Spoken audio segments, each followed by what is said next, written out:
to, okay, to talk to the computer, correct? Yeah.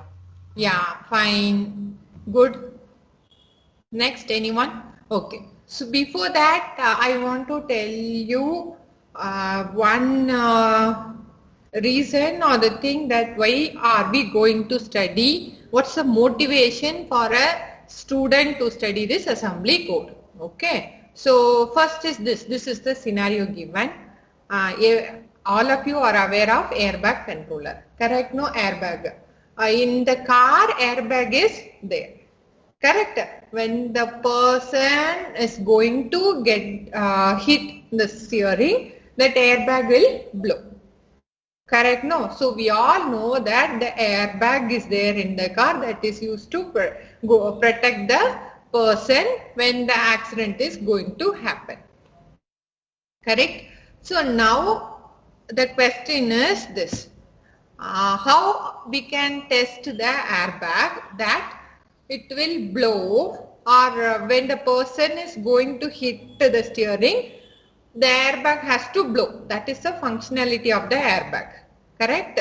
So now the question is, how are you going to test the functionality? Only one line functionality is given. The car is having airbag, and when the person is going to hit the steering, the airbag has to blow. How are you going to test it? Anyone? You can say from a layman point of view, in the sense like how you think, the way you can say this. So how we can test this? Come up with your own ideas. Crash a car. Huh? Meet with an accident. Meet with a? Accident. Crash. Okay. So what you are saying is, one second.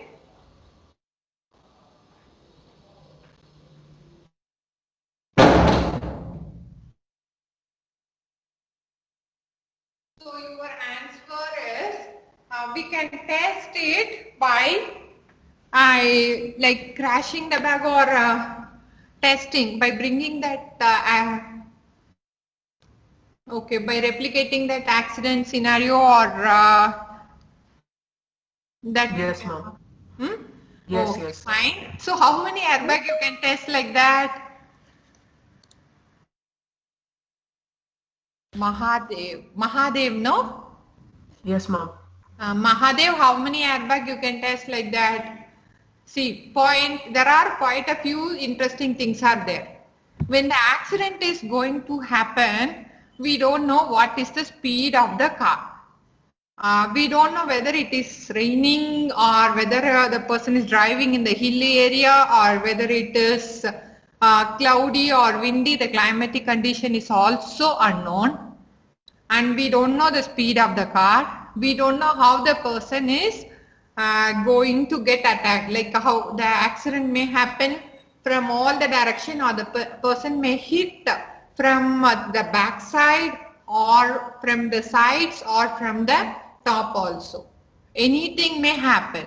We don't know how the accident will happen, right? So how many test cases you can test like this? Here, everywhere it is infinite. Speed of the car is unknown. Climatic condition is unknown. Road condition is unknown. Car condition is unknown. How it is going to get hit, unknown. So how many test cases you can frame and you can test it, Mahadev? You got my question, right? At least Yes, if you ma'am. know that the person is going in 120 kilometer and it is raining and the person is going to hit from the front view, then we can the same scenario we can replicate and we can test it whether the bag is blowing or not. Correct? Now we don't know anything, but we have to test it. How to test it? When most of our home we are having car and we know that it is airbag is there. If something is going to happen, this airbag will protect me. How? Ma'am. Yes. Excuse me, ma'am. We can check it with airbag indicator light, right? Or airbag threshold Even development threshold. We can check it with that. Yes, who fixed the threshold? That's my question. Like what you are saying is there is one threshold value and all, right? How the threshold value is getting fixed? The company person is saying that this will, what we are doing, the company person say us like when the accident is going to happen, when you are going to hit the steering, the airbag will blow and protect you. This is what they had shown in the advertisement, and we had seen there also in their test drive and all, whatever they are showing. Already we generally see the videos, right? But how are we assuring that it will protect? In some 10 years back, it has happened in a high-end car in India. It's a Germany made car, and what happened? They told that car had airbag and nothing will happen, but the person who was driving the car met with an accident, and he was on the spot, like he lost his life. Though airbag was there, but that was a major failure for the airbag case. After that, the company people had come and they filed the case, and so many issues happened later. But the people were checking why the failure happened. What is the reason for the failure? That is the main thing. Okay, people can say that if you are going to hit in this much within this much time units, it may be nanoseconds, this airbag will blow and it will protect you and all. But how are they testing it? People can say anything, no.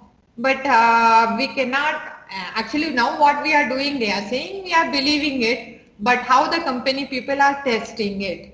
That's what airbag indicators, ma'am. Airbag indicator light will be there, right? In the airbag indicator light. Yes. That light, if it blows, it is working, that airbag, or else it's not working. Yes, that's correct.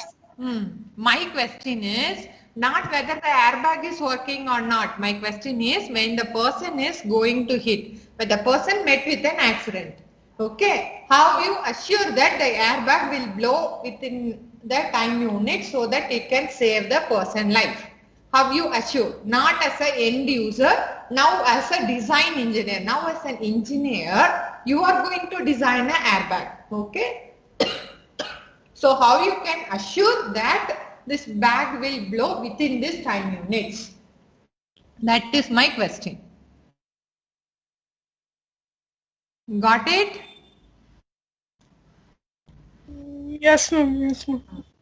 Anyone? See, this is a very basic question. Airbag controller is there. Now assume that you are going to design it. Have you assured that the bag will blow within this time units so that it protects the life of the person who is driving the car? Don't sleep now. I'll start calling people by names. Anyone, power, every time I have to only call. Manoj Hegde, 2001. Who is this? Yes, ma'am. Yes. Hello. What's the answer? Sorry, ma'am.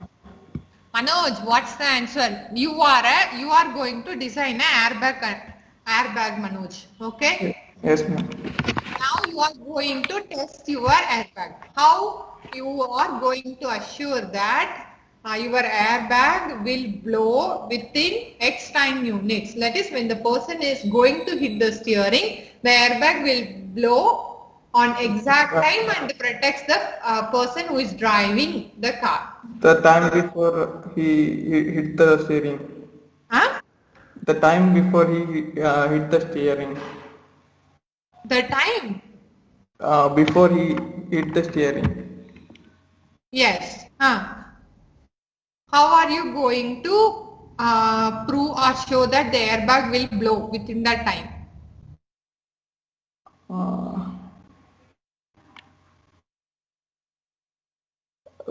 Is a test. That's what I told. Testing, how many test cases you will take, Manoj? Road condition, we don't know. Driving condition, we don't know. Car condition, we don't know. Climatic condition, we don't know. Speed of the car, we don't know. How many test cases you can test? There are many, ma'am. Huh? There are many. What I'm not able to hear only.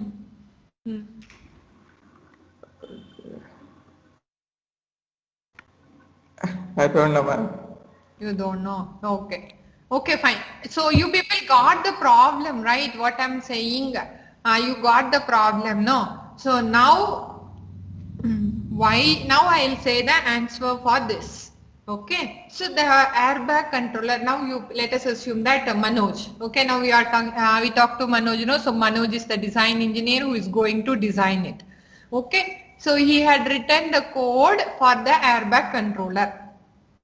Okay, assume that Manoj is a design engineer who had written the code for the airbag controller.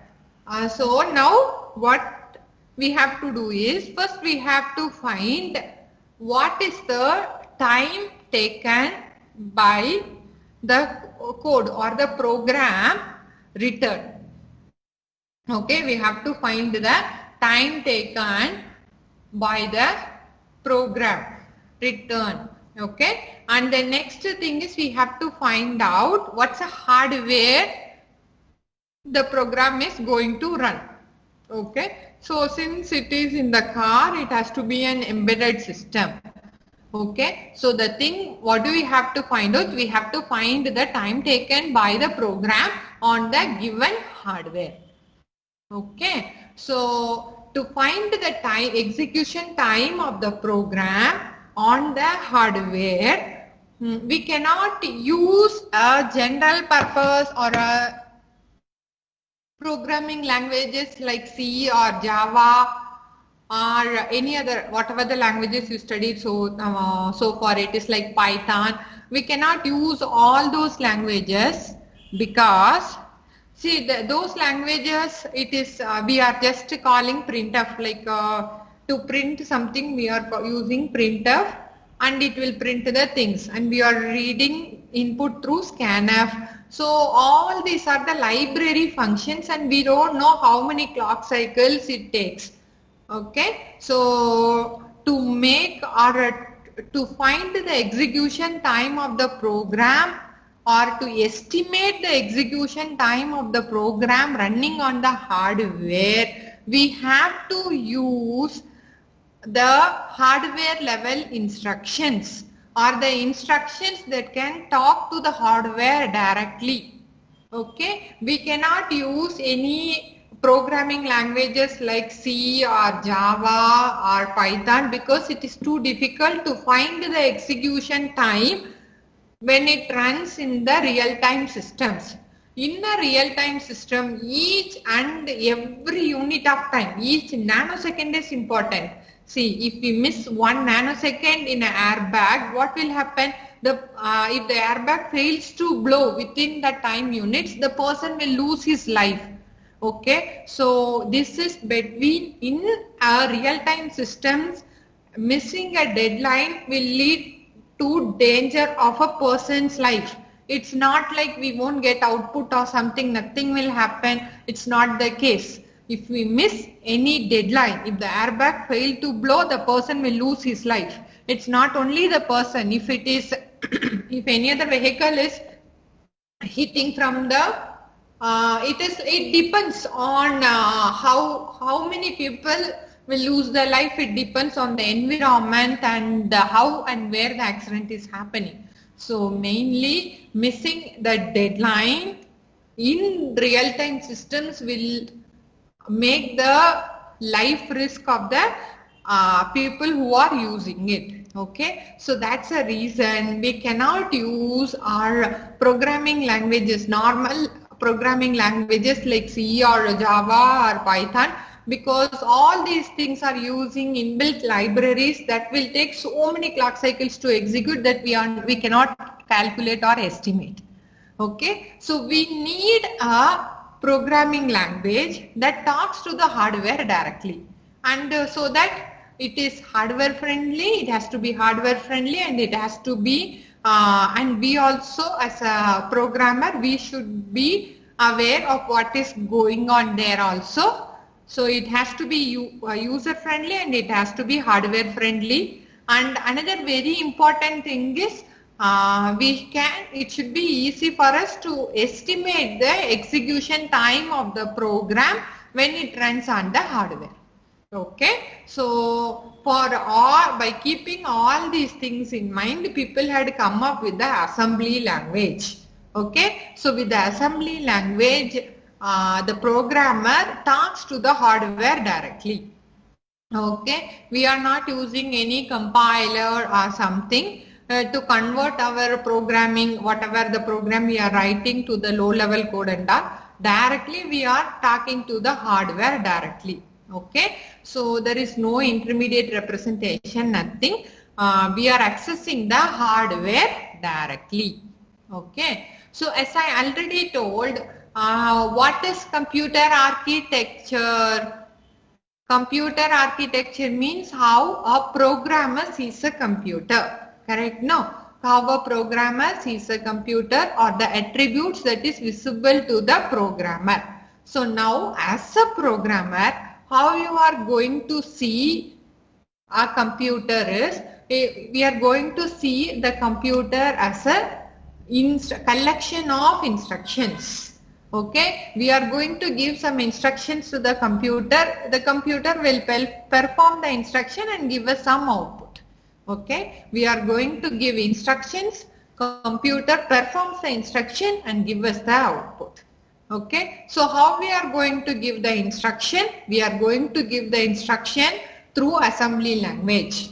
Okay, so the assembly language contains only instructions, and the collection of instructions is called as instruction set, and this architecture is called as instruction set architecture.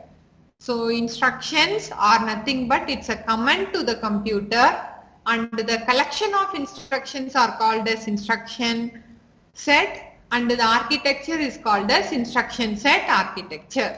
Okay, so this is the like why are we studying assembly language? For that, I had taken that airbag controller as an example. So that is a real-time embedded system. So to use or to develop or to design a real-time embedded system, we have to use the assembly language programming. Okay, now I had given just an overview of why assembly language and how this assembly language will help to program the airbag controller. You will understand after 5 lakhs.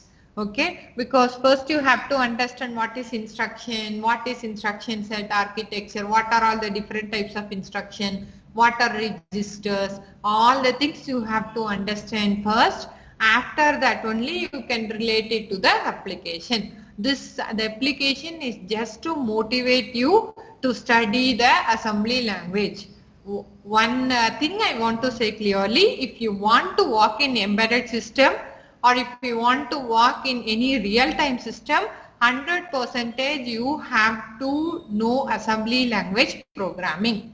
Okay, so all the companies, either like Continental, KPIT, Robert Bosch, all these embedded companies and automotive industries, Mistral, see, because all these companies, how do we know is we generally take corporate training for them. All these companies need engineers who know this assembly level programming. Okay, because generally they do recruit engineers like either CS engineer or EC engineer, but later they'll send to us for assembly language training. Okay, because they all are working in this domain, automotive domain, avionics domain and embedded system domain, either it may be soft or real-time embedded systems. So all these domain needs the assembly language programmer. Okay, for why I told you. Okay, we need the execution time of the program to run in the hardware. To estimate the execution time, we should know the assembly language. So how and how we are going to estimate it, we will study throughout this semester. Okay, so today's class I had just given an introduction. Okay, so first we'll study about assembly language programming, and then we'll study about what are all the different types of instructions and all the things. Okay, so first in our lab we are going to study about a professional assembly language. Okay, it's a professional assembly language. We are not going to study about 8-bit or 4-bit or 8-bit or 16-bit. It is a 32-bit professional assembly language. Okay, if you are writing that, if you know that you know professional assembly language, this itself added weightage in your CV. Okay, because many companies now they need an engineer who know assembly language programming. In other universities, whatever they are studying, it is still 8-bit or 16-bit. But what we are studying is a 32-bit and it is professional assembly language, that is for Intel processors. Okay, so we are very much ahead of them in the programming, and if you are able to understand this assembly language things clearly, then this itself will be an added weightage in your CV. Okay, so now first we will discuss about the general purpose registers. Okay, general purpose registers.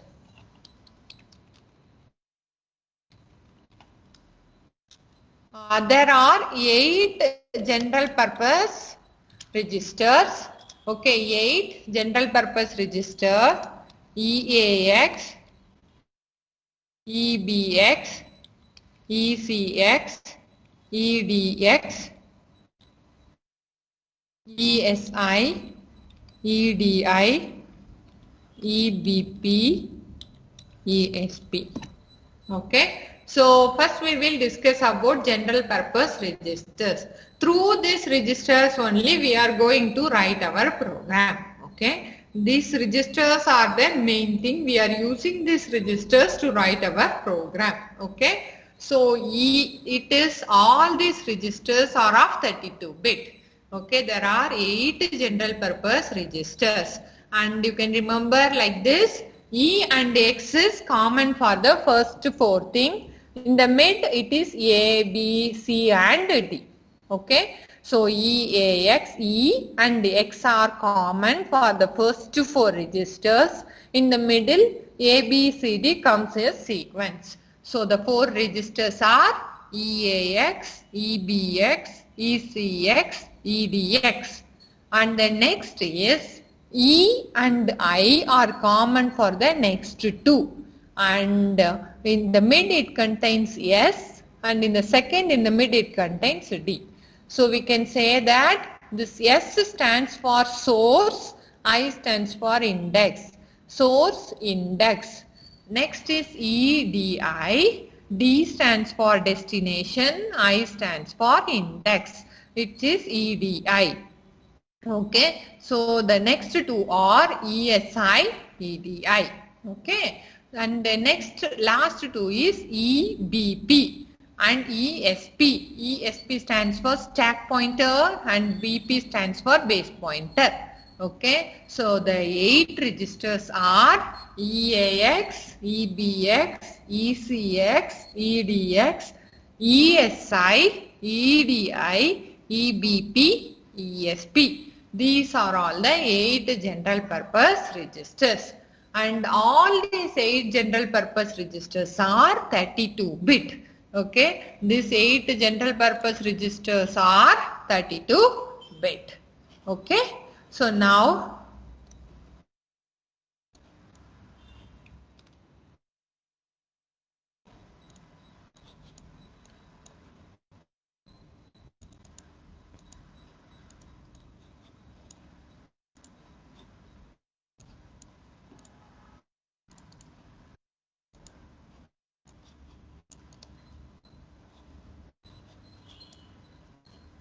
it is not getting erased.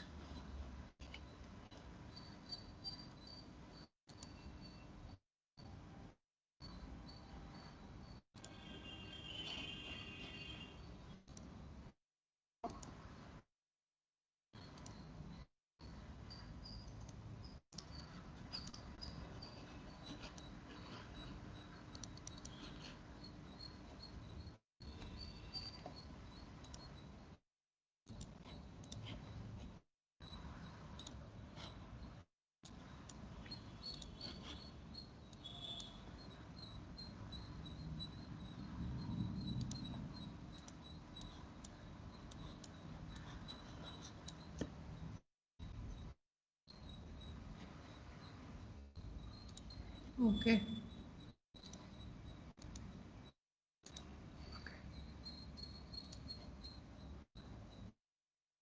The next thing is, as I already told,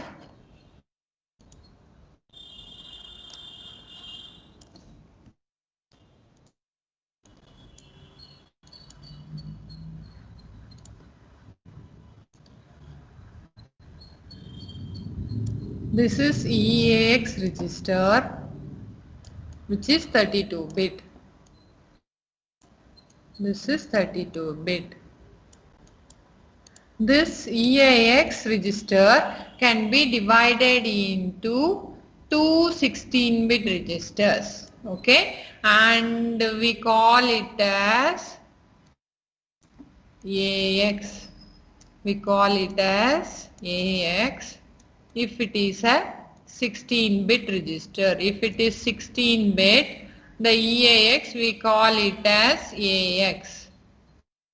Okay. If it is, the EAX register is 32-bit. The lower order 16 bits, if you want to access from 0 to 15, that is 16 bits, we have to use AX. If we want to access 16 to 31, it is not possible. Okay, 16 to 31 you cannot access. You can access from 0 to 15. In this AX, if you want to access only 8 bits, okay, my next thing is if you want to access only 8 bits, then we call it as AL, to access only 8 bits.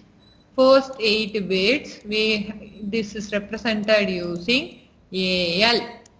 If you want to access the next 8 bits, that is from 0, here 0 to 7 is the first 8 bits.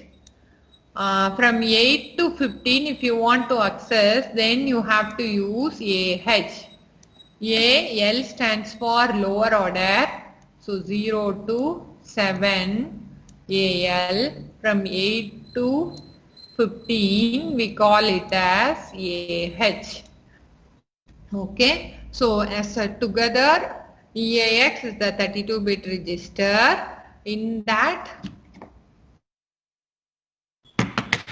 EAX is a 32-bit register. In that 0, if you want to access 16 bits, we have to use AX. If you want to access only the first 8 bits, you have to use AL. If you want to use from 8 to 15, then you have to use AH. Okay. So now for EBX register, it is a 32-bit register. If you want to access 0 to 15 bits, what's the name of the register? If you want to access 16 bits only, if you want to access only 16 bits, what's the name of the register we have to use? BX. What's the name of the register we have to use? BX. BX. BX is the name of the register to use for 16 bits. If you want to access lower order 8 bits,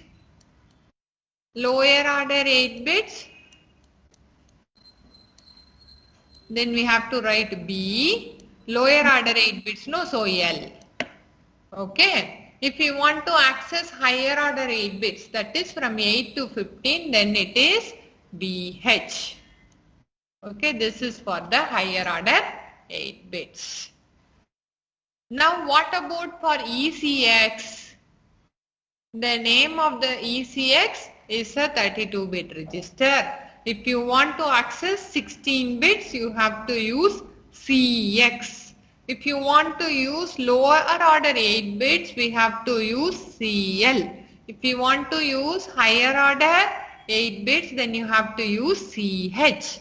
Okay. Similarly for register D also. Okay. So EAX, EBX, ECX, EDX, ESI, EDI, EBP, ESP. These are all the 8 general purpose registers. Okay, so all the general purpose registers are 32-bit, but we can access this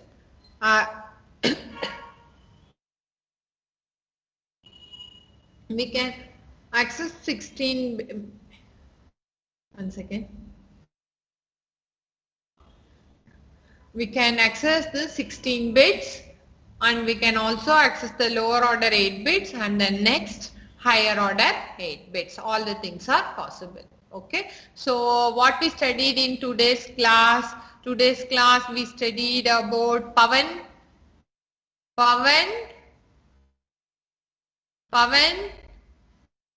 Yes, ma'am.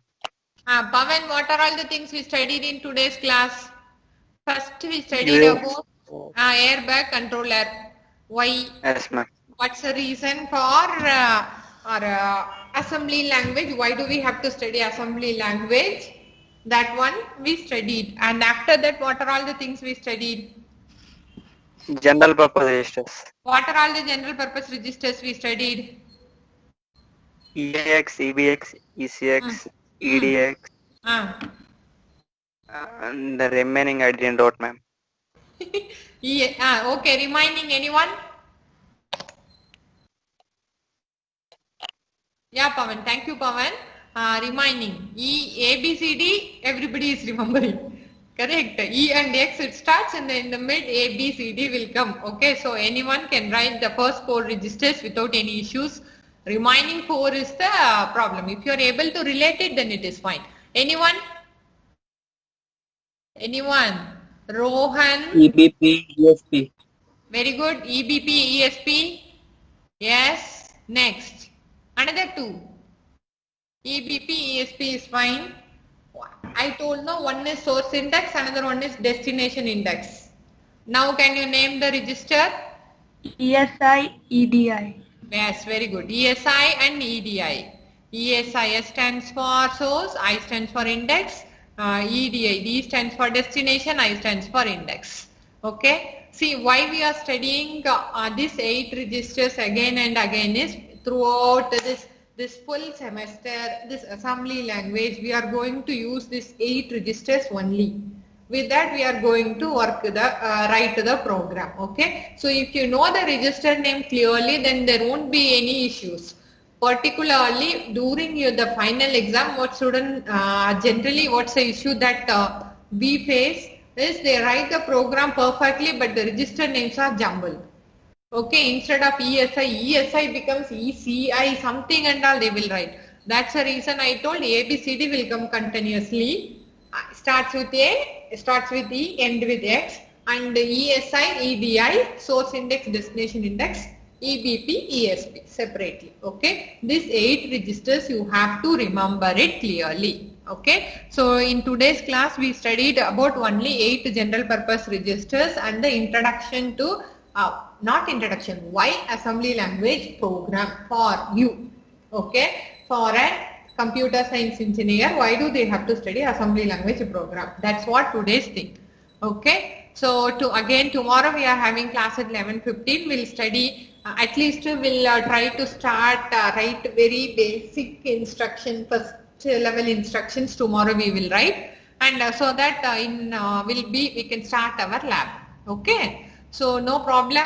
If you go slowly also there won't be any issues. Already we are ahead, 2 weeks ahead we are. It is November 17th or November that week only they had given term test, no? So we are ahead in portions also, no problem. We go very slowly. The only thing is you have to understand. Okay, if you are able to understand that itself is a great thing for me. Okay, so don't think about the phase that we are going, though we are going slowly also, it does not matter at all. You have to understand things clearly. Okay, that's the main thing. Particularly for this assembly language, you have to be very clear in the concepts. Okay, yeah, thank you all. See you tomorrow. Okay.